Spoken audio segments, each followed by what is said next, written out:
मरते समय अंकिता ने कह के गई थी कि जिस प्रकार हम मर रहे हैं, जिस प्रकार हम तड़प रहे हैं, उनके हत्यारों को भी फांसी की सजा हो। गाँव के ऊपर जो घटना घटी है, लव जिहाद के माध्यम से, तुष्टीकरण के माध्यम से जो घटनाएं घट रही है, इस पर कार्रवाई हो। तो बेटियों की इज्जत के सामने वोट बैंक की राजनीति छोड़ते हुए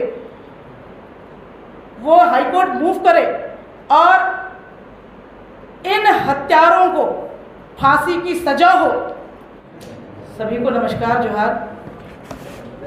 आज के इस प्रेस वार्ता में हमारे साथ मध्य प्रदेश की प्रवक्ता छोटी बहन सुश्री राफिया नाज जी और साथ ही साथ मीडिया सह प्रभारी भाई अशोक जी और आप तमाम इलेक्ट्रॉनिक प्रिंट मीडिया के सभी साथियों को, सभी बंधुगणों को मेरी ओर से जोहार। आज का ये प्रेस कॉन्फ्रेंस जो दुमका की बेटी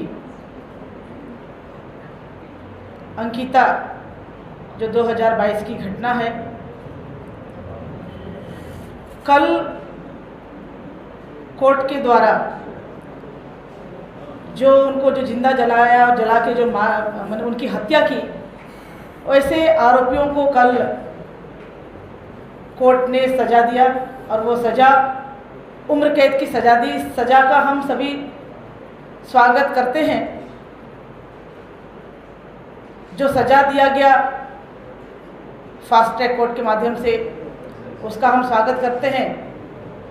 किंतु इस स्वागत के साथ साथ सरकार से हम आग्रह भी करेंगे कि जब वो दुमका में उसके साथ जो घटना घटी और दुमका के बाद इलाज के लिए रिम्स लाया गया, रिम्स में जब हम लोग मिलने गए थे, उस समय मैं भारतीय जनता पार्टी महिला मोर्चा की प्रदेश अध्यक्ष थी। उस समय उन्होंने हम लोगों के सामने भी और बाकी और लोगों के सामने भी कहा था कि जिस हिसाब से जो आरोपी उनको तड़पा के मारे हैं, उन्हें फांसी की सजा हो। तो हम सरकार से यह आग्रह करते हैं कि हाईकोर्ट में अपील में जाएं और इन अपराधियों को के लिए फांसी की सज़ा की मांग करें।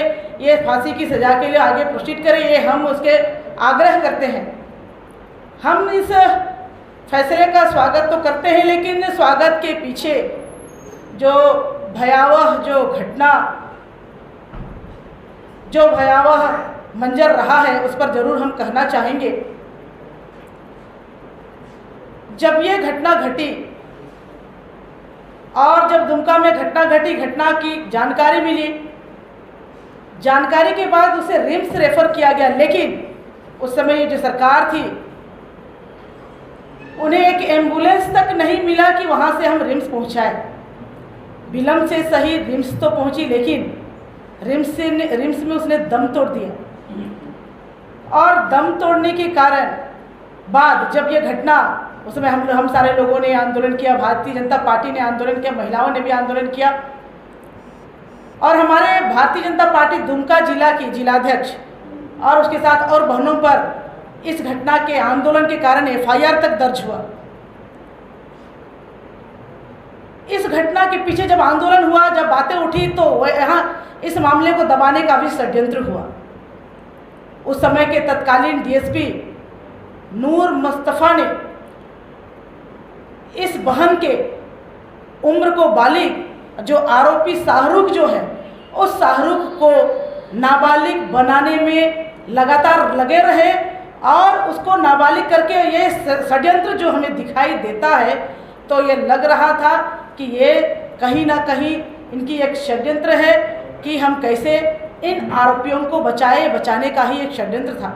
किंतु लगातार आंदोलन के कारण उनका जो मंसूबा वो रहा, वो मंसूबा में पानी फिर गया। ये दुमका में एक घटना नहीं, कई घटना लगातार घटी है। जो डीएसपी नूर मुस्तफ़ा, सरकार से मैं पूछना चाहूँगी, कि जो डीएसपी नूर मुस्तफ़ा ने जन्म की तिथि के साथ जो छेड़छाड़ किया, बदलने का प्रयास किया, उस पर सरकार ने क्या कार्रवाई की? शाहरुख के बंगला घुसपैठिए अंसार उल बंगला, जो बांग्लादेशी घुसपैठी संगठन से जुड़े होने के प्रमाण मिले हैं, इस अंसार उल बंगला के साथ वहाँ के जो लड़कों को ट्रेनिंग दिया जाता है और ये सिखाया जाता है कि यहाँ के भोले भाले महिलाओं को टारगेट करके उनके साथ संबंध जोड़ो, लव जिहाद के माध्यम से उसको प्रेम जाल में फंसाओ और उनका सब कुछ लूट लो। ये प्रमाण होने के बावजूद भी उस पर क्या कार्रवाई किया? कई ऐसी घटनाएं, उस पर भी कोई कार्रवाई नहीं हुई। संध्या टोप्पो की घटना पर क्या कार्रवाई हुई? तो ये जो बातें हम सारे लोगों ने किया, इतनी जो घटनाएं 6,500 की घटना जो हुई, इस पर चुप क्यों रहे? और बहुत सारे ऐसी घटनाएं, चूँकि अंकिता वाले में तो हो गए, लेकिन बाकी चीज़ जो घटनाएं जो नहीं बोलेंगे या कम रहेंगे, कमज़ोर रहेंगे, गरीब रहेंगे, उस पर क्या कार्रवाई सरकार नहीं करेगी? तो मैं ये कहना चाहूँगी कि ये जो घटनाएं हैं, महिलाओं के ऊपर जो घटना घटी है, लव जिहाद के माध्यम से, तुष्टीकरण के माध्यम से जो घटनाएं घट रही है, इस पर कार्रवाई हो। अंकिता के मामले में हम चाहेंगे कि सरकार वास्तव में जो मरते समय अंकिता ने कह के गई थी कि जिस प्रकार हम मर रहे हैं, जिस प्रकार हम तड़प रहे हैं, उनके हत्यारों को भी फांसी की सजा हो। हम सरकार से आग्रह पुनः करेंगे, तुष्टीकरण की नीति छोड़ दें, माँ बहन बेटियों के इज्जत के सामने वोट बैंक की राजनीति छोड़ते हुए वो हाईकोर्ट मूव करे और इन हत्यारों को फांसी की सजा हो, और इसके साथ जो तमाम घटनाएं हैं उस पर भी प्रोसीड करे।